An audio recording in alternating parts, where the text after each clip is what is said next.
mamaya may papakita ko sa inyo. At may nag-sponsor sa atin na kakaiba naman ngayon. So kaya nga di muna natin sinabay sa paglabas yung ating gift bird. Ayun o, taas nila oh. Yan. Wala, ang dami nito. Aro, sumabay yung dalawa natin young bird. Yari. So may pamimigay na tayo sa ating mga tropa.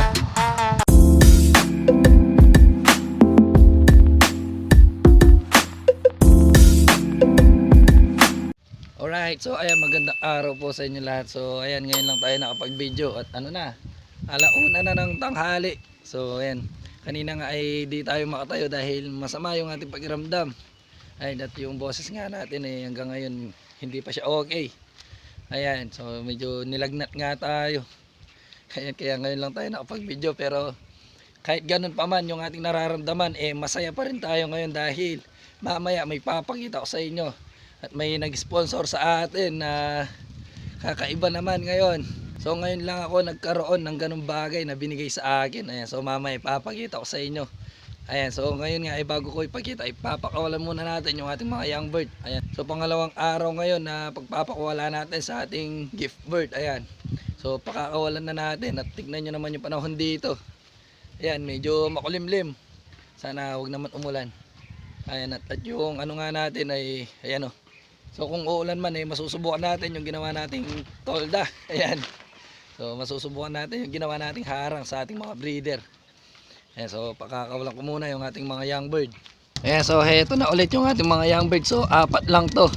At yung isa nga ay wag muna natin pakawalan kasi panigurado pipitik na tong apat na to. Ayan, para hindi siya makasabay sa pagpitik ng apat na to. Ayan. Yun.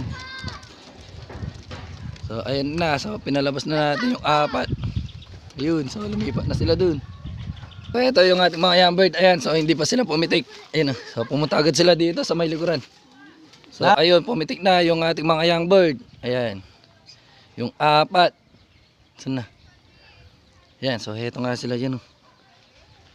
Yun, yun na, yung dalawa lumayo na. Ayun o. Sila, so tumataas na yung kanilang lipad. Ayan, so ganyan nga yung nakakatakot sa mga young bird. So kaya nga di muna natin sinabay sa paglabas yung ating gift bird. Ayun, ayun ang taas nila oh. Yan. So di ko nga alam yan kung kita sa ating camera yung kanilang paglipad kasi ayun oh, sobrang taas nila. Ayun, so dalawa na lang yung lumilipad at yung dalawa nga ay ito, bumaba na dito sa ating bubungan. Ayan. So yung dalawa ayun, so makikita nyo ayun, ang liit. So ang lakas pa naman ng hangin. Ayun, lumipad yung isa. Yun, pumitik na rin yung isa. Hala, lumakas pa naman yung hangin. Yun, bumalik na. Pero yung dalawa, saan na? So heto yung dalawa. Ayan. Yun o. Ayan, so medyo bumaba na sila. Ayan, nag-dive na sila pababa. Yun o. Ayan o. So heto na. Ano? Patay. Hala, ang dami nito. Aro, sumabay yung dalawa nating young bird. Yung dalawang young bird natin. Ito, buti humiwalay. Ayan, so muntik pang mapasabay yung dalawang young bird natin dun sa mga maraming dumaan na ibon. Ayan. So itong dalawa na to tumatagal na sa rondahan. Ayun. So ayun nga, ayun, Allah. Allah, yun. So may lumilipad na ibon din doon. Ano, pitong ibon. Yung sa atin, ayan, paikot-ikot dito. Ayan. Ayan. Panigurado, uhaw na to. Panigurado mamaya pagbaba pagod na pagod tong dalawa na to. Ayan. So abangan natin dito yung kanilang pagbaba. So ayan, nagkahiwalay na yung dalawang ibon natin. Ayun yung isa. Ayan, yung isa, ayun, nasa likuran pala. Ayan o, yun na sila. Malapit na silang bumaba. Yun. So habang hinihintay nga natin bumaba yung ating mga ibon. Ayan, so hindi na tayo nakapunta dun sa bukid. So hindi na natin sila na tulungan sa pagtatanim ng mga palaya. Dahil nga kanina pagising natin, kanina umaga, masakit yung ating pagramdam. Ayan, so nilagnat nga tayo. Ayan na, so bababa na yung isang young bird natin. Yun na yung, so ayun. Yun, malapit na bumaba yung dalawang young bird natin. Ayan, so nagkatrangkaso nga tayo.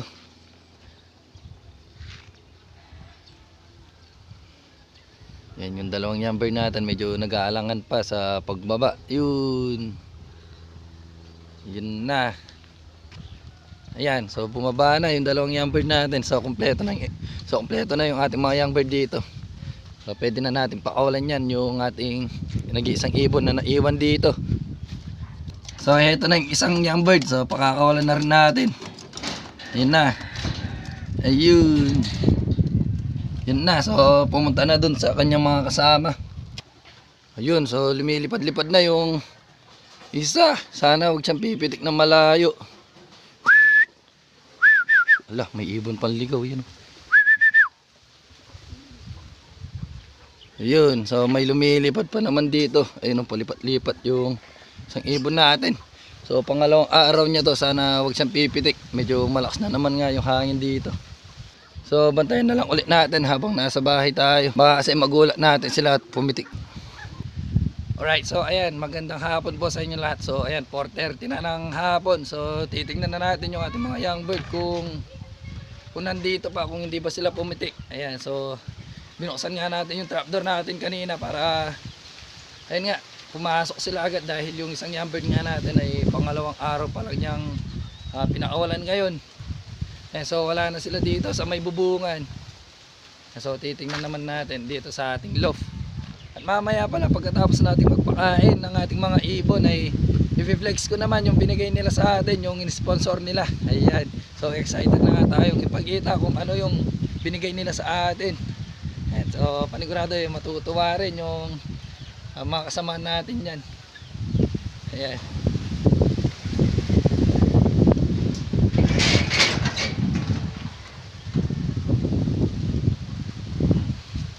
Right, ayan. So heto na yung ating mga young bird, nandito na sa loob. Ayan, buti pumasok na. Heto na yung ating mga young bird. Ayan, pumasok na sila.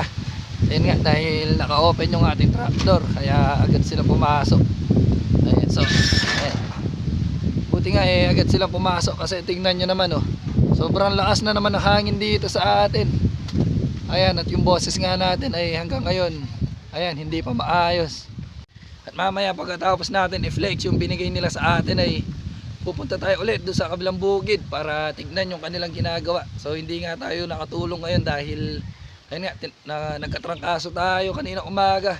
Kaya kanina tanghali na tayo tumayo dahil nga masakit yung ating pakiramdam kanina. At ngayon medyo okay na tayo. Ano na lang yung boses natin, yung hindi pa nakaka-recover. Ayan. So magpapakain na ako ng ating mga ibon para mapunta na tayo doon sa kabilang bukid. Ayan, tsaka kung sakali man kung meron tayong maitulong tutulong tayo doon. Kaya papakainin ko muna yung ating mga ibon. At ayan, so kumakain na yung ating mga ibon. Ayan. So heto.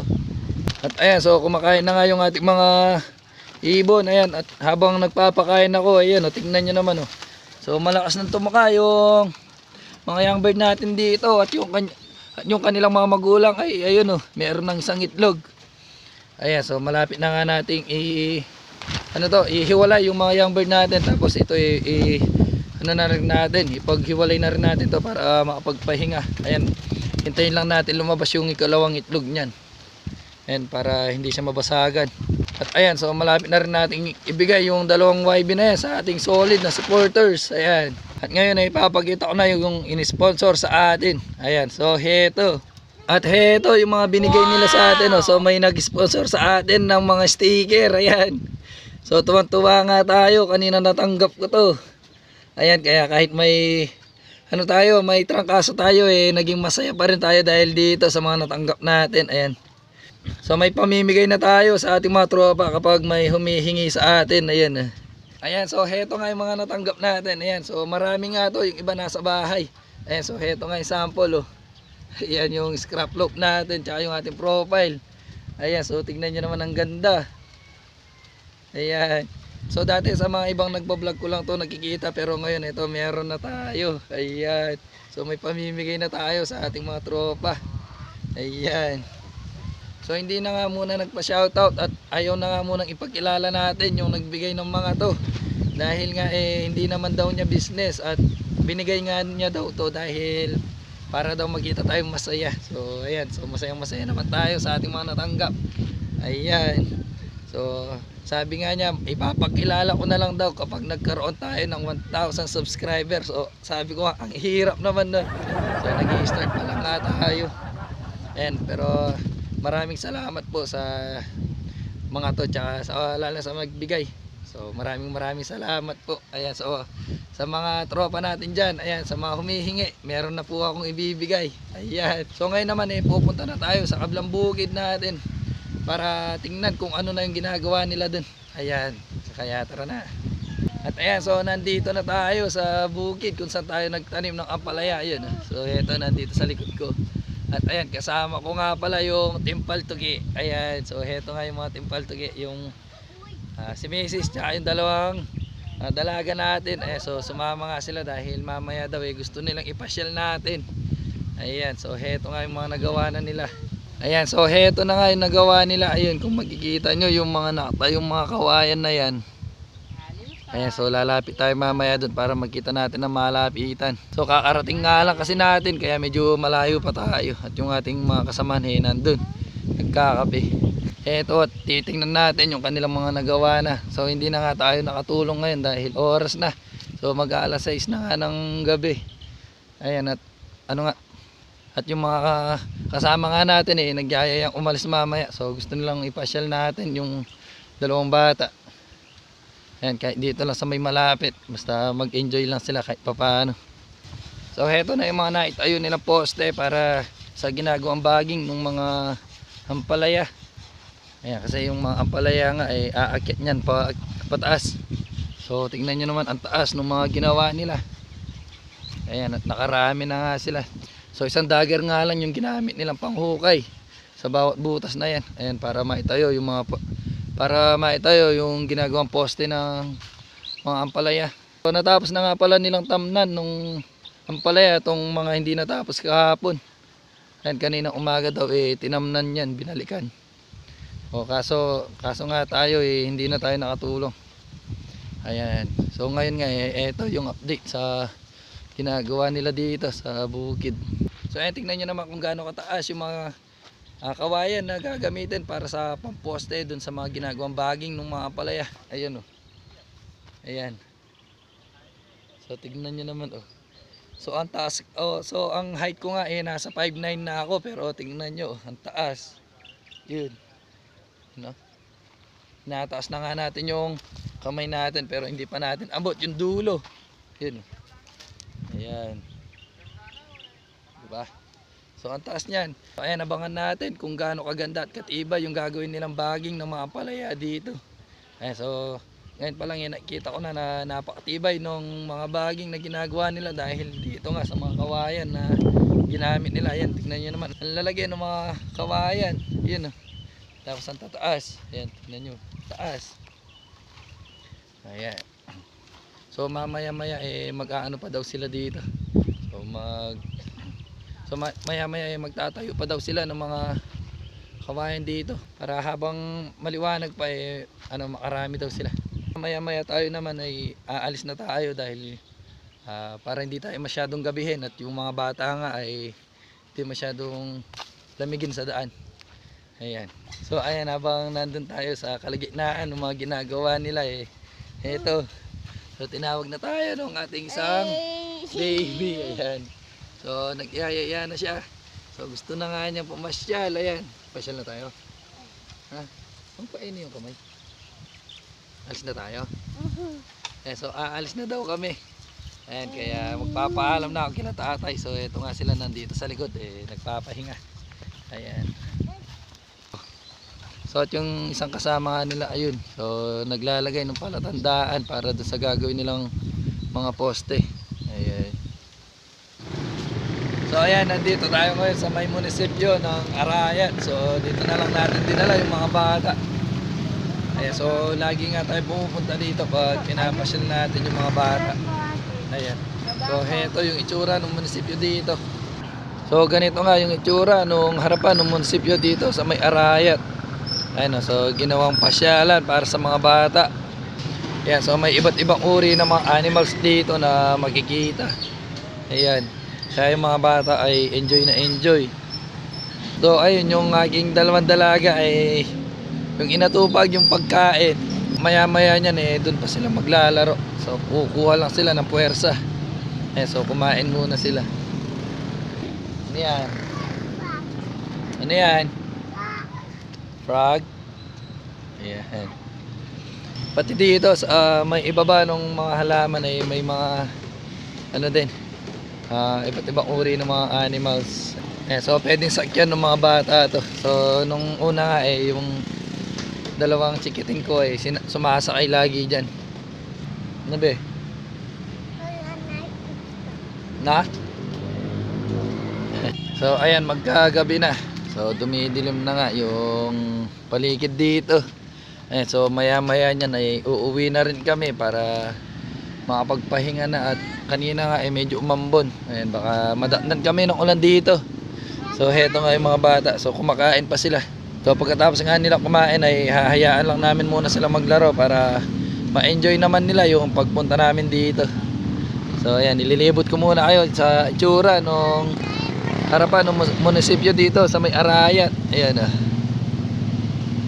Ayan. So kung may mga chikiting kayo na gusto maglaro, kahit tapat siya ng daan safety naman dahil nakabakod, tsaka di naman agad-agad makakatakbo yung bata dito sa labas.